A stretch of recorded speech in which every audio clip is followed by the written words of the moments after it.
Oui, mais, non d'une pipe. Ça fait quand même 10 ans que lorsque les Français votent à droite ou les Français votent à gauche, au bout de 6 mois, ils se disent « caramba ». Je vais faire. Il y a une chose qui est certaine, c'est que les sondages actuels sont des faux. Voilà, ils ont une utilisation politique. Ils sont jour après jour instillés dans l'esprit des gens pour leur faire croire que de toute façon le sort serait joué. Il est impossible que je fasse les scores qui sont actuellement attribués par les sondages, pour la simple raison que nous avons rassemblé près de 1% des suffrages, voici près de 2 ans, aux élections régionales, alors qu'à l'époque, j'étais totalement inconnu et que nous avions 6 000 adhérents à notre mouvement, à une émission où on parlait, il y a eu d'ailleurs une émission, je crois, à la télévision envoyée spéciale, qui montrait que les sondages sont des sondages bidouillés, en tout cas qui sont extrêmement sujets à caution, avec des faux, avec des gens qui sont par Internet. Venir, vous savez, les gens, les sondages, ils n'y croient plus du tout. D'ailleurs, pourquoi croiraient-ils encore à des sondages qui se sont toujours trompés? Regardez, les sondages donnaient le Brexit écrasé. Bon. Aux États-Unis, les sondages donnaient Mme Clinton élue avec 99% de probabilité. Vous vous rendez compte? C'est Trump qui a été élu. Les sondages nous indiquaient qu'à la primaire des Républicains, c'était forcément M. Juppé qui serait élu. À la primaire des Socialistes, forcément M. Valls.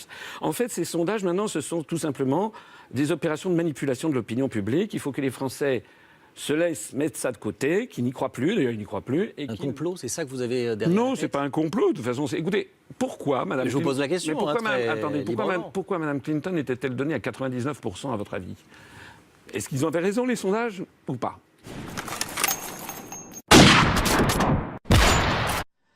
Lorsque j'ai créé l'UPR, moi je suis allé voir le CSA au moment de la présidentielle de 2012. J'avais été reçu d'ailleurs à l'époque par Mme Christine Kelly. Je n'ai plus jamais été reçu ensuite malgré mes innombrables demandes. Et on m'avait répondu au CSA, vous comprenez, on ne peut pas intervenir auprès des médias parce que vous ne vous êtes jamais présenté dans aucune élection, vous avez 0 électeur prouvé. Très bien. Oui, mais alors comment se fait-il que M. Macron, qui a 0 électeur prouvé, ait eu droit à 17 000 articles de journaux, 75 couvertures de magazines et des dizaines d'heures dans tous les grands médias? Qu'est-ce que vous sous-entendez? Je sous-entends ce que tout le monde sait en France. Voilà. C'est-à-dire que M. Macron a été promu médiatiquement pour être candidat à l'élection présidentielle. Et d'ailleurs, vous savez, les Français sont pas bêtes, hein. Ne les prenez pas pour des abrutis. Ils savent qu'il y a des martingales qui ont été établies. On sait très bien qu'il y a une corrélation qui, heureusement, est en train de se dégrader entre le nombre d'heures passées dans les grands médias et le nombre de votes. On passe à autre chose. Passons à autre chose. Il n'y a pas de question d'actualité, mais... Je me permets quand même de signaler que sur cette affaire, on ne sait absolument pas ce qui s'est passé. On en est rendu à apprendre les informations qui nous parviennent au compte-gouttes. Mais enfin, on n'est quand même pas des poussins de la veille. Rappelez-vous comment la guerre en Irak a été déclenchée. Paraît-il que Saddam Hussein avait des armes de destruction massive. On se rappelle comment le secrétaire d'État à l'époque, Colin Powell, avait agité une fiole devant le Conseil de sécurité des Nations Unies comme étant la preuve que Saddam Hussein détenait des armes de destruction massive. Mais là, quelques mois après, on a appris que c'était faux. C'était faux. Il n'y avait jamais eu d'armes de destruction massive. Il est con, il est merveilleux. Alors, tu vas acheter une petite fiole en pharmacie et tu vas mettre du jus de pomme dedans. Et tu vas aller au Conseil de sécurité des Nations Unies. Et devant le monde entier, tu vas dire c'est l'arme de destruction massive. On l'a trouvée dans la poche de Saddam. Attendez, je vous pose la question. Est-ce que vous êtes favorable à ces... Non, je suis totalement défavorable à l'intervention en Syrie. Je suis totalement défavorable à l'intervention en Irak.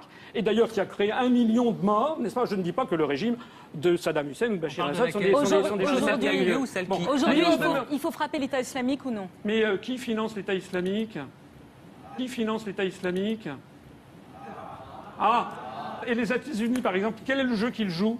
Vous n'avez jamais compris aussi ce qui consiste à financer une thèse et l'antithèse?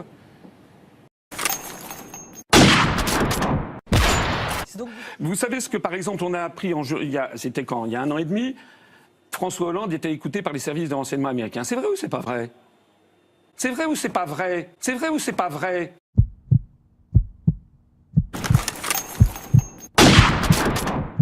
Que François Hollande a été écouté par la CIA. En tant qu'agent de la CIA, j'ai du mal à vous répondre. Si, parce que la France actuellement n'est plus dirigée par les Français.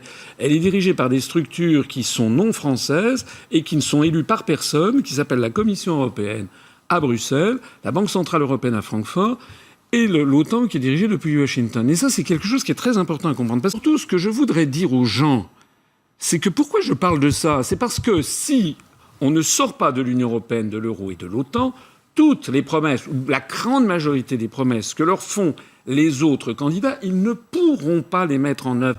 Non d'une pipe. Ça fait quand même 10 ans que lorsque les Français votent à droite ou les Français votent à gauche, Au bout de 6 mois, ils se disent « Caramba, je me suis fait avoir, ça n'a rien à voir avec le programme pour lequel j'avais voté ». Moi, je leur explique pourquoi. Parce que tout est déjà fixé. Pas tout, mais 90% des choses sont déjà fixées par la Commission européenne, la Banque centrale européenne et l'OTAN.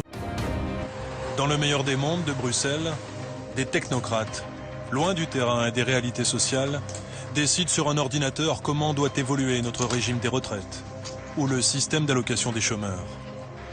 La matrice de notre politique n'est plus à l'Élysée ou à l'Assemblée nationale, mais ici, dans ces immeubles froids.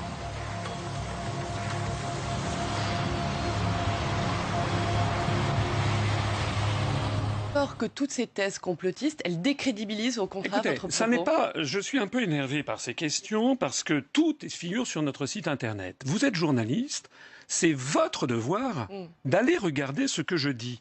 Vous me parlez de Dalai Lama, du Dalai Lama et de la CIA.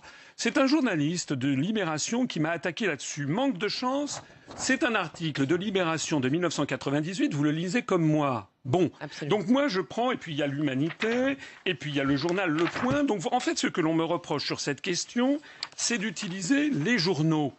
Deuxièmement, USA et terrorisme, ça n'est pas moi qui le dis, c'était simplement par exemple BFM TV, le FBI qui organise des attentats avec des musulmans américains. C'est dans le journal Le Monde du 21 juillet 2014. Qu'est-ce que vous voulez que je vous dise ? Moi je cite les journalistes. D'ailleurs il y a quelque chose qui me paraît grave.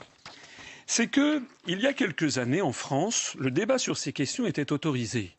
Je rappelle d'ailleurs que par exemple, regardez cette revue Historia, la CIA qui finance la construction européenne. Il l'est toujours, nous en parlons. Oui, mais ça, si vous voulez, c'était en 2003. Libération, c'était en 1998. Maintenant, ces journaux disent le contraire. On a verrouillé en France le débat sur cette question. Eh bien, moi, je m'adresse ici aux gens qui m'écoutent. Les gens qui m'écoutent, ils vont chercher un chef de l'État. Ils ne cherchent pas un bisounours. Snoop Dogg.